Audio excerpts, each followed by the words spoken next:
Hey guys, how's it going? Michael Troy here. Today we are looking at X-Men Unlimited #1, first issue collector's item, beautifully illustrated by Chris Bachalo. Yes, that Chris Bachalo. Obviously, he was big on the X-Men, but this is like very much before that. His style was very different then. Cannot wait to share it with you guys. Subscribe to my channel if you haven't already. Hit the like button and let's get right into it. Okay, so this is a super fun anthology book. I love anthology books. Historically, they don't sell very well, and I don't know. I can see why. Like, you don't necessarily know what you're getting, so it's like kind of taking a chance. Sometimes it pays off, sometimes it doesn't. X-Men Unlimited had several amazing issues with like really great stories, a lot of great art. I think that there is such a market for this now. We have a lot of the like X-Men nostalgia books, like X-Men Legends, the Gambit series, the Extreme X-Men, some other nostalgia books coming out of Marvel. But I think this would be a great monthly anthology to have because it's like you can cull stories from anywhere and any point in history with any creative team you want. And I just think that if you do it properly, if I were the editor, it would be amazing. Anyway, let's get into it. So, first issue, what year did this come out? 1993. So this is kind of like right before the comic implosion or something. I don't know. We have like, this is post-Image, all the great artists have left. Chris Bachalo is kind of up and coming. I feel like he's done like a lot of Vertigo stuff at this point, but this is before his big run on X-Men. And very interesting to note. Okay, so Scott Lobdell, writer. Not a fan myself. Some people do like what he did, but a little problematic in some ways, whatever. Chris Bachalo, penciler, Dan Panosian, inker. I love Dan Panosian's art. His inking at the time was very heavy-handed, very leaning into like this Image style, and very sort of, I don't know, overtaking of the art. Glynis Oliver, colorist. Glad to see Glynis still in the fold. Gosh, we don't even... Oh, no, Chris Eliopoulos letterer. Okay, so Eric Larson's Dragon letterer is here. So look at this art. This is like inked by Dan Panosian. Look how different this looks compared to like the Chris Bachalo run on the X-Men that we know and love. And it's interesting because there is X-Men Unlimited like issue, which I covered, like the All-Storm issue, and Bachalo does the cover. And it's definitely more in line with the style that we know and love from him. And I feel like the Panosian inks were a little heavy-handed here. And not bad. Like, if I didn't know Chris Bachalo's style aside from this, like, I would probably enjoy this art. But knowing what I know, I do feel like it's a little heavy-handed. And in Panosian's defense, like, he's totally evolved as an artist. He's moved on from, like, this, like, Image house style and, like, really come into his own as, like, this pretty freaking amazing artist. But look, it's 1993. Like, printing is amazing. These pages are beautiful, white, glossy, slick. Bishop, I mean, what says 90s X-Men more than Bishop and Psylocke right there?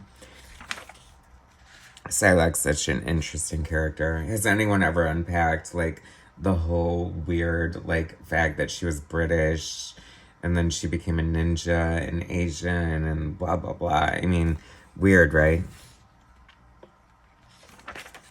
I mean, what is she doing now? I feel like she's British again, but whatever happened to Asian Psylocke? Is she just gone? Like, is British Psylocke just now Captain Britain or something crazy? That's why I can't even rate, like, modern X-Men. Like, it's too triggering for me. I'm not a big fan. Like, it's funny because I love Storm so much. She's absolutely my favorite X-Man, but also probably like one of my favorite comic book characters ever.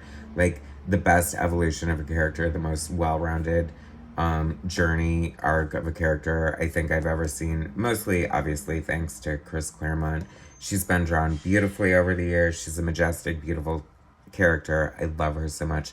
But never been a big fan. Like, but I think it's a sign of the times. Like the big shoulder pads and like You know, I mean, when we were introduced to the character in Giant Size X-Men #1, she had like a headdress and, you know, a scarf covering her nether region. So, you know, to see her stitched from head to toe, it's not like the nature goddess that I feel like she should be. I don't know.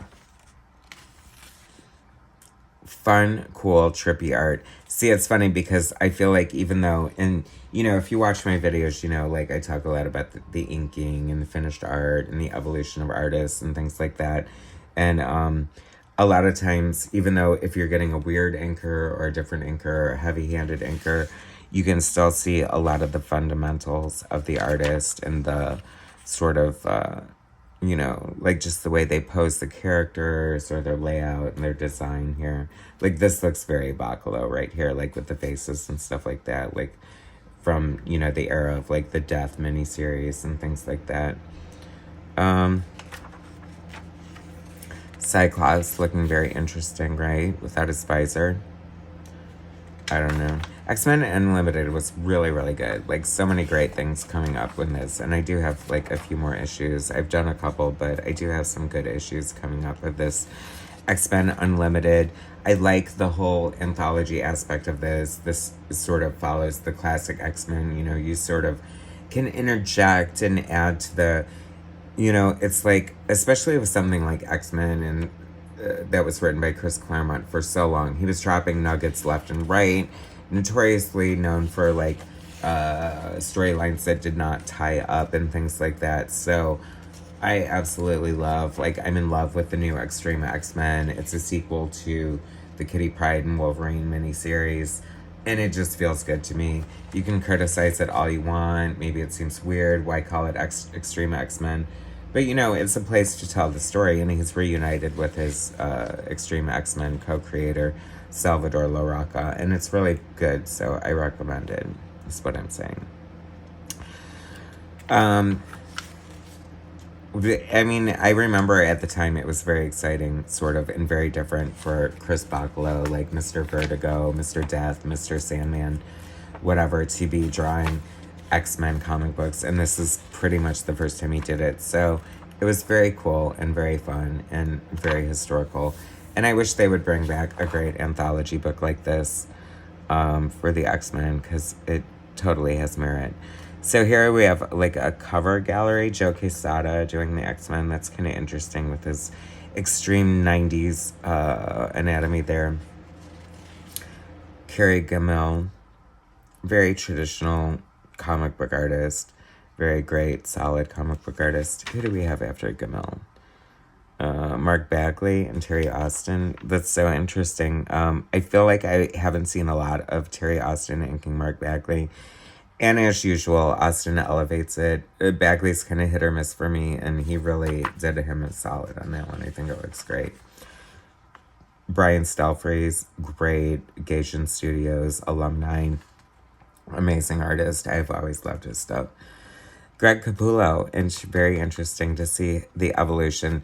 Now, it's like you compare this to what just came out with like Batman Spawn, and I still love this. I think it's amazing. Like, I like it more now than I did when it came out, because I felt like he was a little less than the Image artist at the time, and he just like evolved, grew, and just became amazing.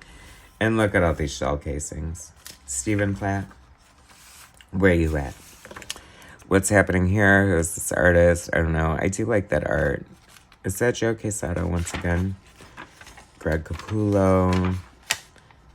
Oh, Jay Quesada once again. Yeah, you can tell, obviously. Anyway, X-Men Unlimited #1. A fun anthology that I would love to see them bring back. Thanks for watching, guys. Subscribe to my channel if you haven't already. Hit that like button, and I'll bring you more later.